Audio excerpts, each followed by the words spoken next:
اعوذ باللہ من الشیطان الرجیم، بسم اللہ الرحمن الرحیم۔ میرے عزیز ہم وطنوں، السلام علیکم۔ وعلیکم السلام ورحمۃ اللہ وبرکاتہ۔ آج میرا موضوع ہے بہو ہو تو ایسی ہو۔ یہ ہر گھر کی کہانی ہے۔ ابھی شادی ہو کے آتے ہیں تو بہو کا انداز یہ ہوتا ہے کہ ہم علیحدہ ہو جائیں۔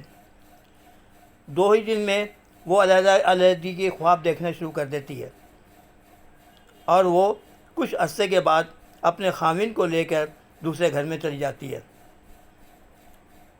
ہوتا یہ ہے کہ بوڑھے ماں باپ بیچارے چھپ چھپ کے روتے ہیں کہ یہ کیا ہوا، ہم سے کیا غلطی ہو گئی، ہم نے کیا کیا۔ لیکن دنیا والوں کو اس پہ رحم نہیں آتا۔ اس کو یہ ہے کہ بہو جو بیٹی ہے کسی کی، اس گھر میں بہو بن کے آئی ہے، اس بیٹی نے قتل کیا ہے۔ کسی چھری سے نہیں مارا، کسی بندوق سے نہیں مارا، کسی پستول سے نہیں مارا۔ اس نے ان کو ذہنی ٹینشن دے دے کے ساس و سسر کو مارا، اس قابل نہیں چھوڑا کہ وہ دنیا میں کچھ کر سکیں۔ گھر کو برباد کر دیا صرف اپنے عیش و آرام کے لیے۔ ہوتا یہ ہے کہ وہ تو علیحدہ ہو گئی، گھر اجڑ گیا، لیکن ایک دن جب اس کے گھر میں کچھ سالوں کے بعد بچہ پیدا ہوگا، بیٹا ہوگا اس کا، تو وہ بیٹے کو جب اس کے پیٹ میں ہوگا تو بڑی احتیاط سے کام کرے گی اور اس کو کسی طرح کی تکلیف نہیں ہونے دے گی، اس کی صحت کا خیال رکھے گی۔ لیکن جب وہ اس دنیا میں آئے گا تو اس کو ہر طریقے سے چومے گی، چاٹے گی اور اس کی خدمت کرے گی۔ ایک اچھی ماں بن کر اس کو یعنی کہ 2 سال دودھ پلائے گی، اپنا خون پلائے گی اور اس کو بڑا کرنے کی کوشش کرے گی اور بڑا کرے گی۔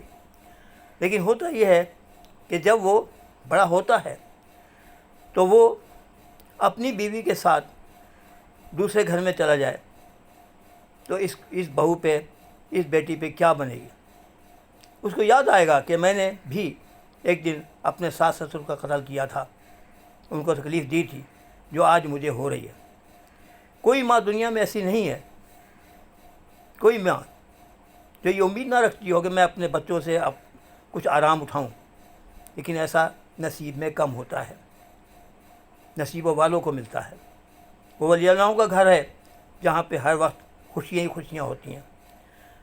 تو میرا پیاری بچیوں، آپ سے گزارش ہے کہ جب بھی آپ دوسرے کے گھر میں یعنی کہ جب بھی آپ اپنے ان-لاز کے گھر میں یعنی سسرال میں جائیں تو آپ یہ کوشش کریں کہ اس گھر کو جنت بنائیں، خوشیوں کا گہوارہ بنائیں۔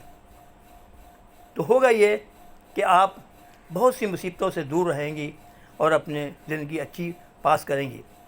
ان کو جس بچے کی آپ پرورش کریں گی اس کو بڑا کریں گی، پالیں گی، پوسیں گی۔ اس سے یہ امید نہیں کریں گی کہ وہ ہمارے سے جدا ہو جائے گا، لیکن وہ ایسا ایک دن آتا ہے کہ وہ جدا ہوتا ہے۔ تو میری پیاری بچیوں، میں آپ سے ایک ہی گزارش کروں گا کہ آپ گھر کو جنت بنائیں، اور اس گھر کو ایسا بنائیں کہ اگر آپ کا خاوند ہے وہ آپ کا بادشاہ ہے، کنگ ہے، تو کنگ کو کوئی ڈیگریڈ نہیں کرتا، کنگ کو کوئی شرمندہ نہیں ہونے دیتا۔ ہوتا ہے ایسا کہ کبھی نہ کبھی کنگ کا کاروبار خراب ہو جاتا ہے، ختم ہو جاتا ہے، نوکری چھوٹ جاتی ہے، تو اس کا یہ مطلب نہیں ہے کہ تم اس کو پریشان کرو، بلکہ مطلب یہ ہے کہ بیٹا تم اس کے کاندھے سے کاندھا ملاؤ اور ملا کے کہو کوئی پرواہ نہیں ہے، ہم محنت کریں گے، بالکل کہ محنت کریں گے اور انشاءاللہ تعالیٰ اپنی حالت کے اوپر بہتر سے بہتر لائیں گے۔ اچھا کرو گی تو اچھا ہی بھرو گی۔ تو اس کا یہ ہے کہ میرا تو یہ جو کہنا ہے، بہت بڑے مفکر ہیں منور زامہ صاحب، انہوں نے اس بات کو بڑی آسانی سے کیا ہے کہ بیٹیوں آج سے ہی اپنے دل میں یہ تہیہ کر لو کہ ہم اچھی بہو بن کر جائیں گے، اچھی بیٹی بن کر جائیں گے، اس گھر کو جنت بنائیں گے۔ تو کوئی ایسا نہیں ہے کہ اس میں کوئی دخل اندازی کرے، اس میں کوئی رکاوٹ پیدا کرے، اللہ بھی آپ کی مدد کرے گا۔ میرا جو عقیدہ وہ یہ ہے، جب سے رکھا ہے میری بیٹی نے میرے آنگن میں قدم،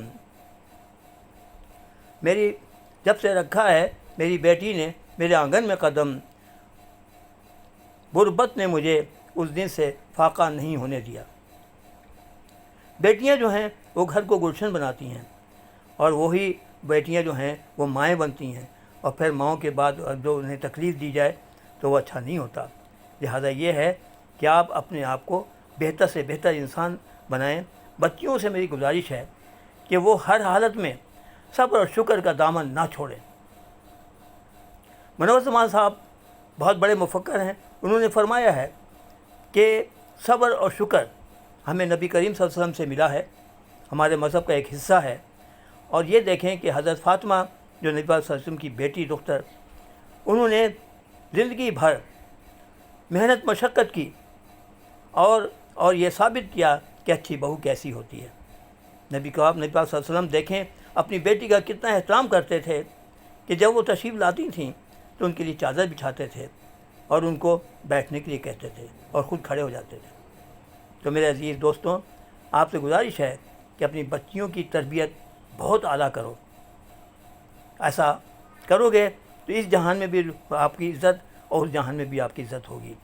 تو یہی ہے کہ آج کا پیغام، اور ہم کوشش کریں گے کہ دوسرا پیغام بھی اس کے ساتھ نشر کریں۔ اس وقت تک کے لیے اتنا ہی کافی ہے۔ اللہ سے نگہبان۔ میرا فون نمبر ہے 0321 450 82 61۔ میرا نام ہے سید محمد یامین شاہ جی مجھے کہتے ہیں۔ اللہ آپ کا نگہبان۔ پاکستان زندہ باد، پاکستان زندہ باد۔